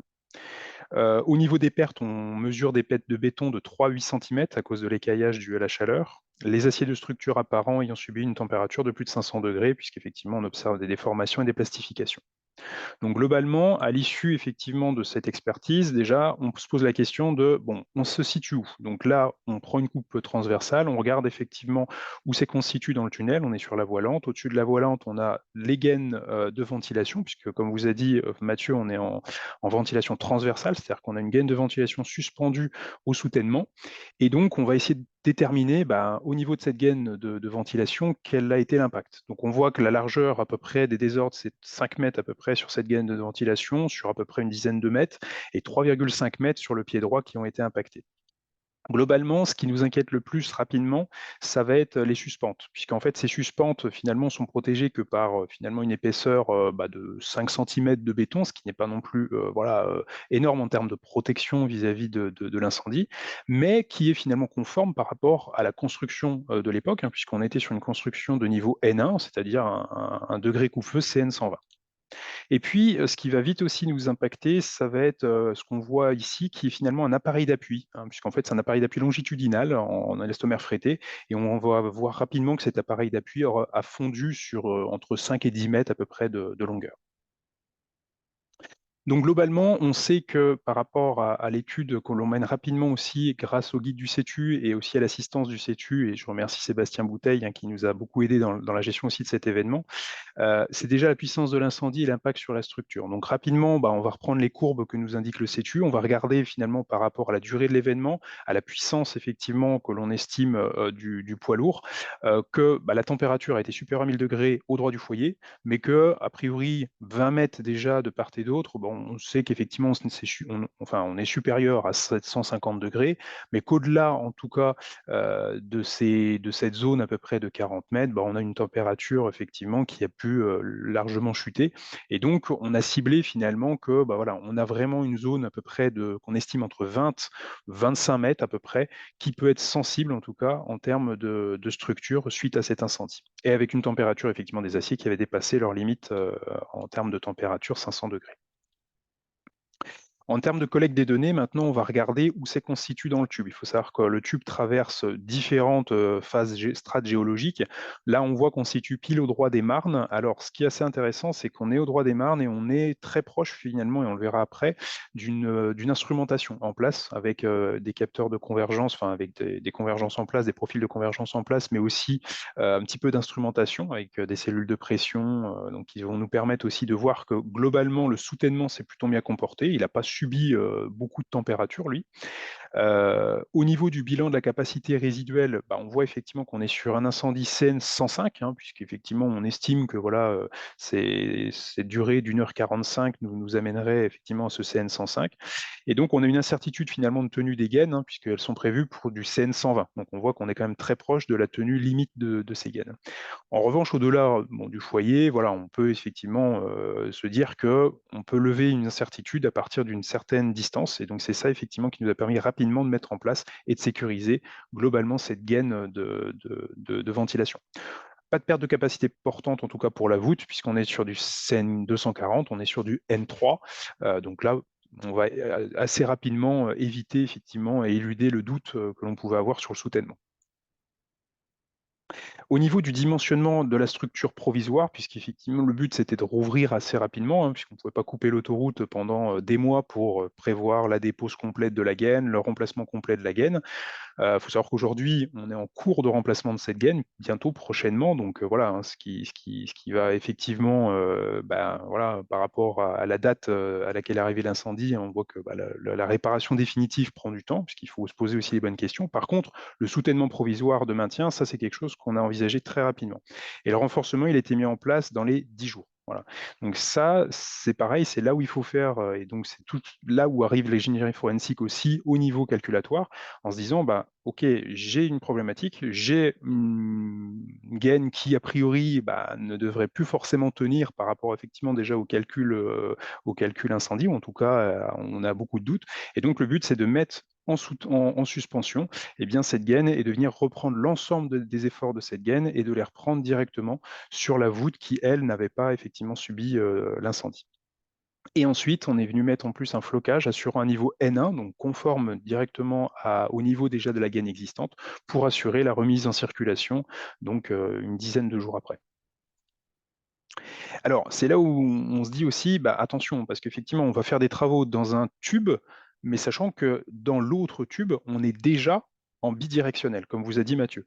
Et qui dit bidirectionnel dit, ben, il a fallu quand même qu'on se mette d'accord avec les pompiers pour qu'ils puissent quand même intervenir assez rapidement sur l'autre tube si jamais on avait un autre événement dans le tube bidirectionnel. Comme je vous dis, hein, c'est-à-dire qu'on dit le pire finalement est arrivé, bah non, le pire ça peut être demain. Et finalement, si demain il y avait un accident dans le bidirectionnel, bah, il fallait qu'on prenne aussi toutes ces hypothèses en compte, même dans la phase de renforcement provisoire. Donc on a dû laisser une voie pompier, donc l'entreprise a dû gérer finalement l'ensemble de ce chantier-là avec une voie pompier qu'on a pu effectivement mettre à chaque fois à droite ou à gauche pour assurer aux pompiers le fait que si jamais il y avait un événement, déjà d'un, l'ensemble de l'entreprise quittait la zone et de deux, la voie pompier était bien libérée.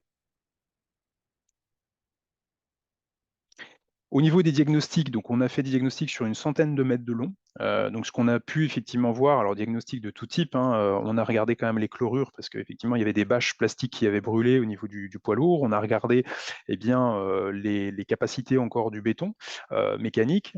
On a regardé les aciers aussi, comment ils avaient effectivement évolué en termes de comportement. Et c'est ça qui nous a permis de cibler une zone à peu près de 26 mètres total à remplacer.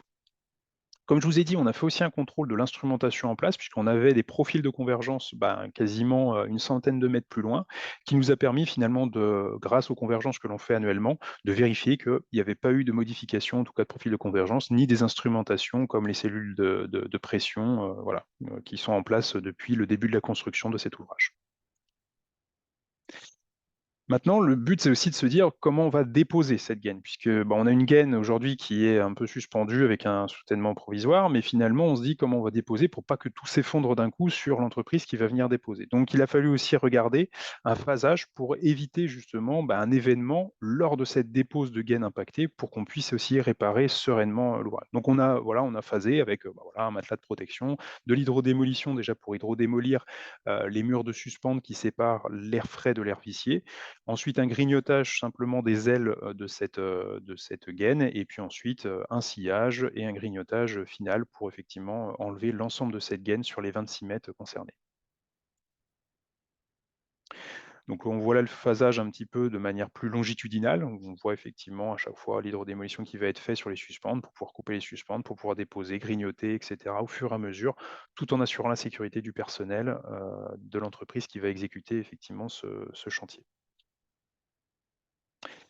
La conception du nouveau tronçon, là, effectivement, on se pose, je dirais, moins de questions dans le sens où on sait qu'aujourd'hui, on peut repartir sur un soutènement qui n'a a priori pas subi beaucoup de désordre.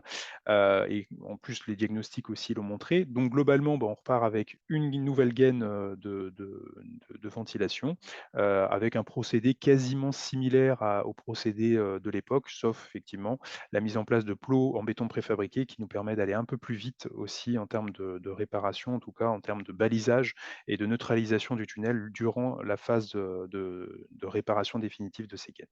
Et avec un clouage, finalement, on va reprendre les corbeaux, parce que les corbeaux, on a une petite incertitude sur les corbeaux aussi. Il fallait aussi qu'on enlève une partie des corbeaux pour pouvoir poser ces plaques préfabriquées et donc on refait des corbeaux cloués, on remet effectivement un appareil d'appui longitudinal tel qu'il existait et on repart sur un tube quasiment identique à celui qu'on avait avec un degré coupe-feu N1 conforme à ce qui existe déjà. Alors, comme on vous a dit, un événement, c'est un ensemble de questions. Tout peut bien se passer et tout ne peut pas bien se passer. Donc plus finalement, et c'est vrai que Luciano, tu présentais ça très bien aussi avec Franck, voilà, il faut bien analyser pour s'améliorer, mais surtout aussi former et effectivement apporter les améliorations nécessaires. Et c'est ça qu'on voit et c'est pour ça qu'on se pose toujours les questions après un événement. Donc les pompiers, déjà, est-ce qu'ils savaient que la gaine avait un degré coupe-feu CN120? Donc ça nous a été confirmé par les pompiers, le plan état-arrêt le confirmait, etc. Donc ils savaient qu'ils intervenaient sous une gaine qui possiblement pouvait tomber au bout de 2 heures. Voilà. Ça, c'était la donnée d'entrée. Donc ça, c'est important qu'on le sache. Comment ont avancé les pompiers pour éteindre l'incendie? Alors ça, c'est intéressant parce que finalement, et c'est ce qu'expliquait Mathieu, c'est que le SDIS s'est beaucoup formé après l'incendie du tunnel du Mont-Blanc. Et en fait, ils ont avancé en essayant de refroidir au fur et à mesure, finalement, la gaine pour justement éviter qu'elle s'échauffe trop et que justement on ait un effondrement de cette gaine au droit des pompiers. Et après, il y a aussi toute une maîtrise des fumées qui aussi, avec effectivement dépasse, je dirais, d'avancée des pompiers qui est très cadrée et qui aujourd'hui fait partie de leur formation initiale dans les tunnels. La ventilation a-t-elle bien fonctionné durant l'incendie? Donc ça, on reverra parce que Mathieu vous redira effectivement le petit problème qu'on a eu, mais finalement qui a vite été repris à cause effectivement du test en cours dans le tube sain, mais on le verra en image encore plus, de manière réaliste. La réaction des clients était-elle celle attendue? Alors oui, alors c'est assez marrant parce qu'on voit finalement des clients qui dépassent le poids lourd alors qu'il est en feu. Alors bon, on peut se dire qu'effectivement, ils ont peut-être pas forcément vu que le poids lourd était en feu et tout, mais on peut se dire que déjà que, bon, a priori, ils se sont pas forcément tout de suite arrêtés, voilà. Et d'autres clients, par contre, qui étaient derrière, dès qu'effectivement la signalisation a fonctionné, l'ensemble des clients se sont arrêtés. On n'a pas eu des clients qui ont poussé en disant: «Bon, c'est bon, moi je sors du tunnel, je ne vais pas attendre que l'incendie soit éteint». Donc globalement, voilà, c'était une bonne réaction en tout cas des clients et c'est pareil, ça c'est tout aussi, je dirais les formations que l'on peut effectivement faire, les équipements que l'on met en place pour bien effectivement signaler les issues de secours, et effectivement l'auto-évacuation que l'on peut mettre en place dans nos tunnels. Au niveau GC, oui, là, il est fortement impacté, on l'a vu. Peut-on envisager des travaux rapides? Effectivement, ce qu'il faut tout de suite se poser comme question, c'est finalement quelle zone est impactée, quelle zone il faut protéger, sécuriser rapidement et quelle zone on peut renforcer rapidement pour ouvrir aussi rapidement l'autoroute. Parce que finalement, comme je vous dis, finalement, un bidirectionnel, c'est peut-être même pire que d'avoir 2 tubes qui peuvent être circulés. Donc, pour nous, c'était pas envisageable de laisser plus d'1 mois le tube fermé. Comment réparer avec une circulation bidirectionnelle dans l'autre tube? Donc ça, on l'a évoqué avec effectivement la voie pompier. Comment démolir le tronçon impacté en toute sécurité? Donc ça, on l'a vu, hein, parce que c'est effectivement c'est une des questions qu'il faut se poser. Et puis la question qui demeure et reste, c'est si le PL était intermédiaire et si l'incendie s'était propagé? Si effectivement, c'était pas 5h30, il était 18h, 19h un vendredi, en période de départ, voilà, c'est des questions qu'on peut se poser. Voilà. Mais ce qu'il faut se dire, voilà, il ne faut jamais penser que le pire est passé, le pire peut être à venir. Voilà, non, je pense que ça, c'est une des bonnes phrases qu'on peut retenir. Et je vais laisser Mathieu vous expliquer justement un peu le retour d'expérience du tunnel du Mont Blanc. Voilà, ce qui nous aide en tout cas en tant que mainteneur et exploitant de tunnels autoroutiers, c'est que la réglementation aide beaucoup et structure et uniformise toute la démarche auprès de la profession. Donc c'est le CETU qui en assure l'animation auprès des exploitants, on va dire francophones, et publie notamment régulièrement des notes d'information, des guides, s'appuie aussi sur la réglementation, alors qui est particulière pour nous, parce que nos ouvrages ayant été construits avant justement ce fascicule 40 ou d'autres instructions techniques, ça ne nous est pas opposable, mais fortement recommandé, et on nous le rappelle aussi assez souvent. Il faut assez régulièrement s'en inspirer et se poser les bonnes questions.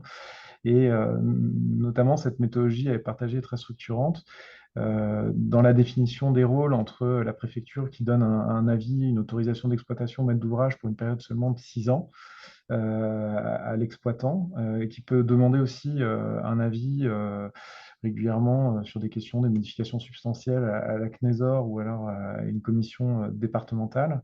Et l'Europe a rajouté aussi pour le réseau transeuropéen un agent de sécurité indépendant qui est aussi là pour animer et faire l'électron libre sur toutes les questions de sécurité et aussi s'assurer de la bonne coordination entre l'exploitant et les services d'intervention. Le document maître pour un tunnel, ça reste le dossier de sécurité qui est défini par réglementation. Et on va retrouver des éléments qui constituent des prémices de base de données, en tout cas pour des études, et aussi partager la connaissance autour de l'ouvrage. Et donc, il faut savoir pour tous les tunnels de plus de 300 mètres qui sont concernés par cette réglementation, vous trouvez ces données sous la forme d'un dossier de sécurité. Donc, avec une description de l'ouvrage, une démonstration du niveau de sécurité de l'ouvrage et des choix qui ont été faits en termes de GC, d'équipement ou alors de procédures d'exploitation, avec des études de trafic, analyse des risques marchandises dangereuses et l'arbitrage ou non de les laisser passer dans le tube, une étude spécifique des dangers. Et en face, vous avez les moyens, les mesures d'exploitation, le règlement de circulation, ce qu'on va évoquer un peu plus en détail, le plan d'intervention et de sécurité qui peut exister de manière plus autonome, notamment vis-à-vis du SDIS et des gendarmes, et tout le dispositif de retour d'expérience qui est encadré réglementairement et qui fait l'objet d'une mise à jour annuelle et aussi d'une communication mensuelle aux différents acteurs, notamment la liste et l'analyse de tous les accidents et événements significatifs. Et nous avons aussi l'obligation d'organisation d'un exercice annuel interservice avec un retour d'expérience formalisé et un plan d'action ainsi qu'un suivi de ces actions à tracer.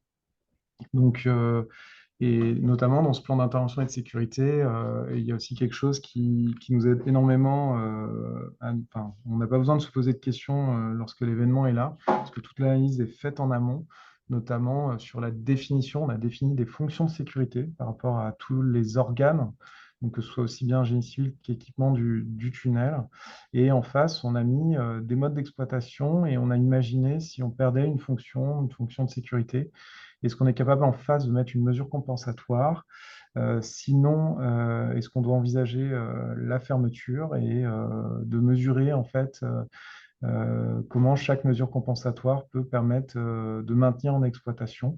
Et on a différents degrés. Et par exemple, des cas très simples, si je perds des moyens en eau, je peux interdire le trafic aux matières dangereuses, aux poids lourds et puis à toute la circulation. Donc, on a ça pour toutes les fonctions et en fait, tout est encadré, tout est réfléchi, tout est préparé en amont et partagé avec tous les services. Et donc, ça nous a permis d'avoir ce retour d'expérience positif sur les ouvrages. Et en fait, ce qu'il faut savoir, c'est vraiment le travail je ne vais pas dire depuis 1986, mais en tout cas depuis 2003, allez, depuis ouais, 2003-2004, depuis les travaux de sécurisation des 3 tunnels de la 40. Il y a eu vraiment des contacts réguliers SDIS, APRR, et qui ont prouvé l'intérêt de la démarche du retour d'expérience. On a vraiment progressé ensemble sur l'ouvrage, aussi bien en termes de dispositions techniques, d'équipement ou de formation. On a aussi investi sur les hommes. Et pour vous montrer ça, c'est les deux slides du dessous. On a eu en fait un test de désenfumage qui a aspiré les fumées qui étaient extraites du tube sinistré, qui les a aspirées dans le tube sain.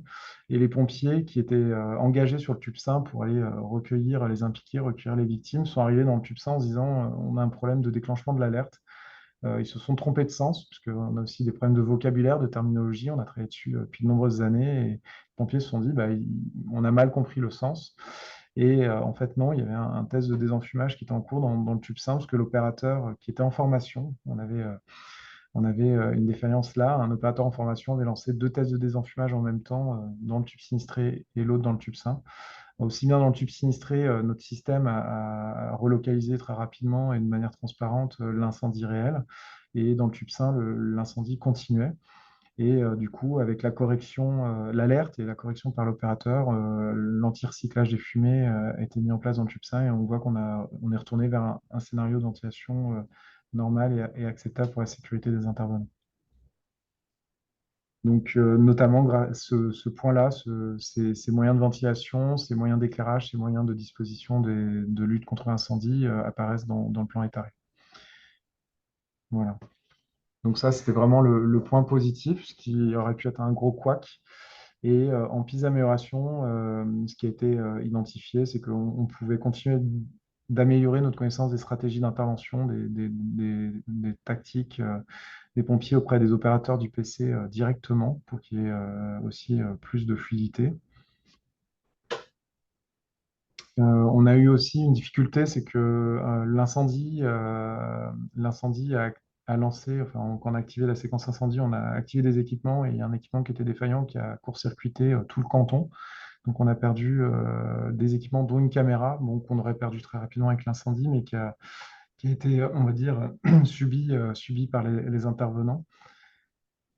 On a eu difficulté de pénétration dans le tube sinistré, c'est-à-dire qu'il y avait à la fois le problème de ventilation, mais aussi le fait que les pompiers n'avaient pas correctement armé leur camion en appareil respiratoire. Et ils se sont rendus compte quand même que ça les a perturbés, puisque un des constats qu'on a dans nos tunnels autoroutiers, c'est que les pompiers se sentent tellement en confiance maintenant qu'on a eu plusieurs cas où des pompiers interviennent sans appareil respiratoire, sans se rendre compte qu'ils peuvent perdre la fonction de ventilation si jamais l'incendie est au mauvais endroit et brûle l'alimentation ou si l'accélérateur tombe. Et c'est vrai que régulièrement, on est obligé de rappeler les conditions d'intervention et c'est vrai que ça peut être aussi alarmant de se dire un incendie est évolutif. Donc, on a aussi des accès d'exploitation, des accès de secours-service. Il faut bien maintenir la connaissance pour garder des réactivités qui sont importantes. On l'a vu, hein, notamment sur les températures atteintes en voûte. Enfin, plus 10 intervient, puis il peut réduire aussi les dégâts sur les équipements et le génie civil. Et on a aussi intégré qu'il fallait qu'on améliore la compréhension de nos degrés coupe-feu, parce qu'on a des différences entre les tubes, les usines de ventilation, les issues de secours et les gaines. Et il fallait qu'on le vulgarise, notamment dans le dossier de sécurité, pour que tout le monde maîtrise bien et aille un peu plus loin que la conscience que le béton pouvait venir à s'affaisser. Et en tout cas, merci à tous pour votre attention. Voilà, donc comme vous l'avez compris, en fait, donc moi je suis effectivement sur la partie patrimoine, responsable patrimoine, et effectivement Mathieu est sur la partie exploitation, chef de district du réseau, effectivement, au budget chez nous, donc à 40 à 404.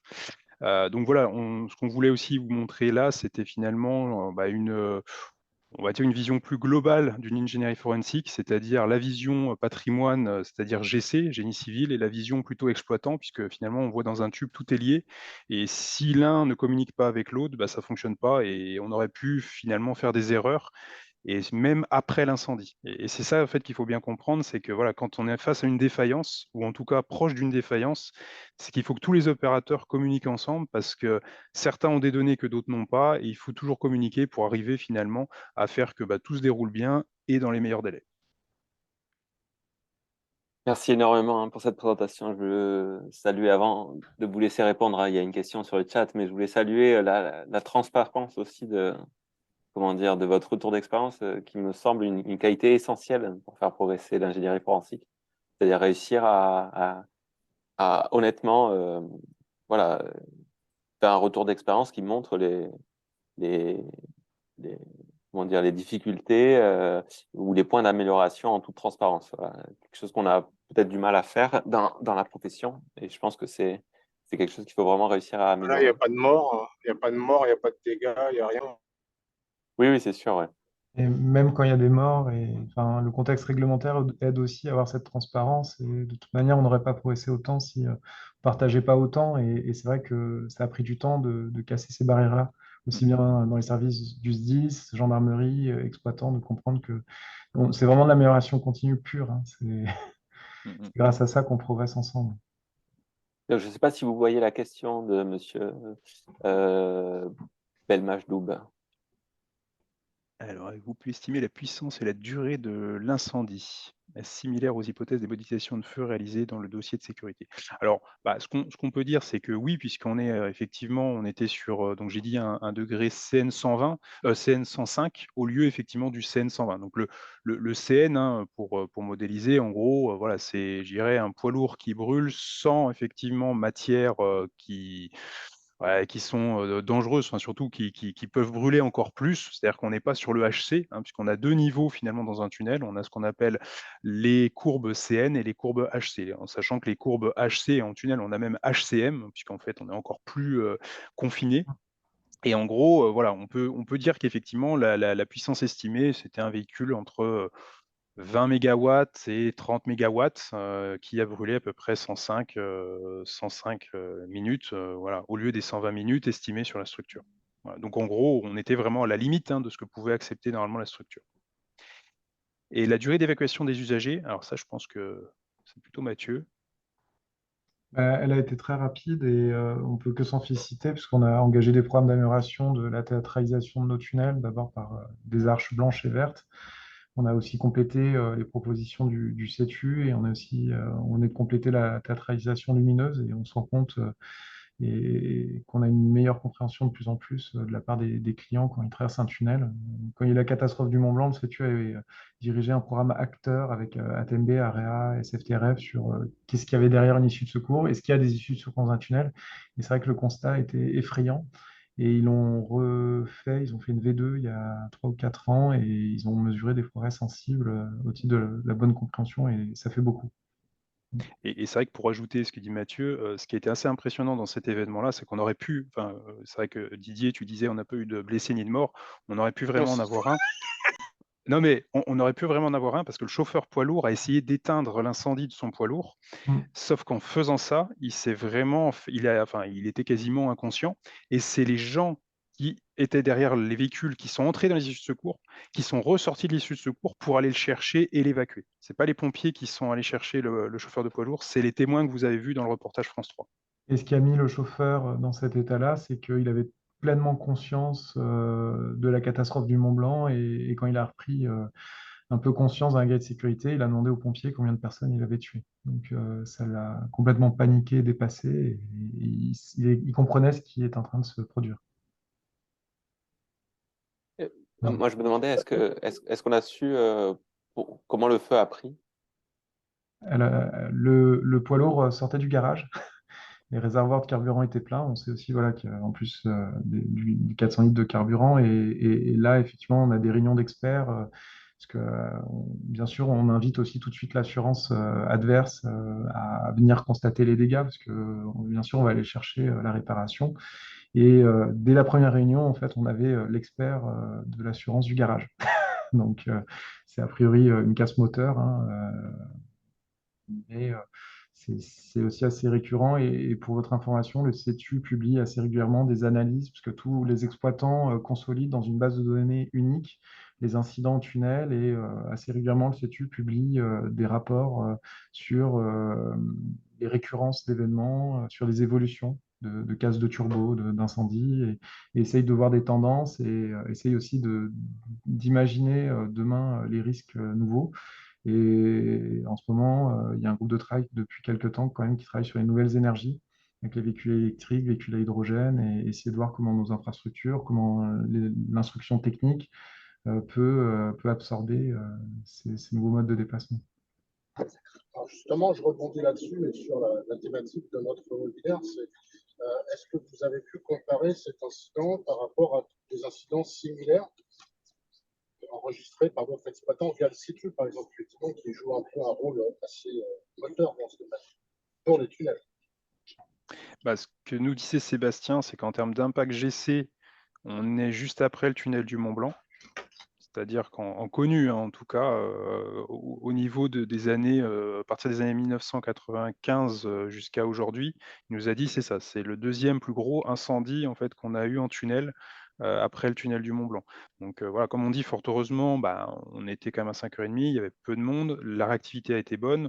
Voilà, et effectivement, il y a toutes les améliorations qui ont été apportées suite au tunnel du Mont Blanc. Donc on n'est pas du tout sur la même échelle effectivement de dommages, mais c'est vrai que c'est un incendie qui a été quand même assez puissant, parce que bon, voilà, enfin, 105 minutes, c'est déjà beaucoup, hein, pour un incendie, mais en même temps, voilà, les réservoirs étaient pleins. Tout a brûlé, fort heureusement. Le poids lourd, enfin la remorque, tu m'arrêtes si je dis des bêtises, Mathieu, mais elle n'était pas pleine. En plus, c'était des produits qui étaient peu inflammables. C'était de la résine échangeuse d'ion. Ouais. Voilà. Donc voilà. Mais en gros, ouais, on a su qu'après que c'était un incendie qui était quand même assez violent, quoi. Ce qui a aidé aussi, c'est que le tunnel de Chamoise a une ventilation semi-transversale, mais c'est les ventilations qu'on retrouve notamment au tunnel du Mont Blanc, enfin, avec un cantonnement des fumées sur 700 mètres. On évite la déstratification des fumées, on évacue toutes les fumées, les calories en voûte le plus vite possible. On a une extraction de 200 mètres cubes seconde. On a quand même un très bel outil en termes de ventilation avec le tunnel de Chamoise. Le CETU a notamment participé aussi à sa conception, enfin sécurisation. Mais c'est vrai que, on était plutôt serein d'avoir un incendie dans ce tunnel-là par rapport à d'autres. Alors, il reste une question auquel on n'avait pas répondu tout à l'heure, qui est celle pour développer l'ingénierie forensique, il faut effectivement une certaine transparence des maîtres d'ouvrage, enfin de tous les acteurs d'ailleurs, sur les incidents enregistrés. Donc il se trouve que vous venez de démontrer que c'est le cas en ce qui concerne la P2R, mais il faut dire aussi que le domaine des tunnels est un domaine qui est quand même très bien structuré dans ce domaine, puisqu'il y a des dossiers de sécurité obligatoires, etc. Il y a pas mal de choses.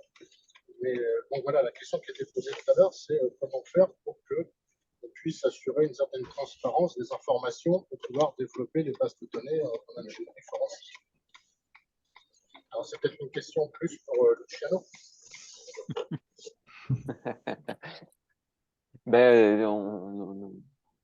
Nous pourrons demander en effet aux autres membres de maîtres d'ouvrage. Il y a quand même beaucoup de maîtres d'ouvrage qui participent aussi au groupe de travail de l'AIPR sur les réseaux autoroutiers, donc pas que les tunnels. Et donc, ils communiquent aussi sur certains exemples de défaillance. Donc, en tout cas, pour l'instant, ma faible expérience montre que les maîtres d'ouvrage sont amenés à communiquer là-dessus. On verra avec le développement d'exemples dans le cadre du groupe de travail si on réussit à recueillir plus d'exemples de traitement de défaillance.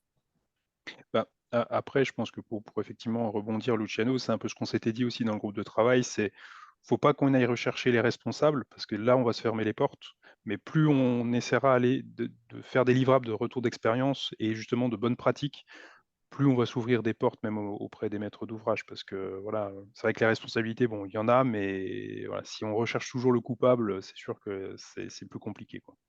L'intérêt, en effet, aussi du groupe de travail, c'est d'essayer de s'inscrire, donc, comme je l'ai dit, dans des démarches internationales. Il y a des groupes de travail initiés d'abord en Grande-Bretagne, qui s'appelle le CROSS, qui a pour but, en fait, de faire remonter l'ensemble des défaillances et des analyses de ces défaillances en anonymisant le projet en question. Donc, ça permet de constituer des bases de données de défaillance, de donner accès aux analyses de ces défaillances sans, d'une part, en effet, chercher les responsables, et deuxièmement, sans savoir exactement de quelle structure il s'agit. Donc, voilà, réussir à s'intégrer, nous, en France, dans cette démarche internationale qui a fait des petits aux États-Unis, en Australie, en Allemagne, ça peut, en effet, voilà, faire en sorte d'intégrer l'ensemble des maîtres d'ouvrage. Oui, pour rebondir là-dessus, hein, moi aussi, la question était posée tout à l'heure, mais je suis tout à fait d'accord avec ça, hein. Il faut, ça rend une espèce de culture, en fait. Le plus dur, c'est les premiers pas. C'est-à-dire, il faut que les gens arrivent à se lancer et après, ça peut créer un effet d'entraînement. Bien sûr, il faut pouvoir rendre tout anonyme. Alors, c'est pas toujours évident parce que il y a des ouvrages qui sont un peu trop facilement reconnaissables quand il y a des accidents importants.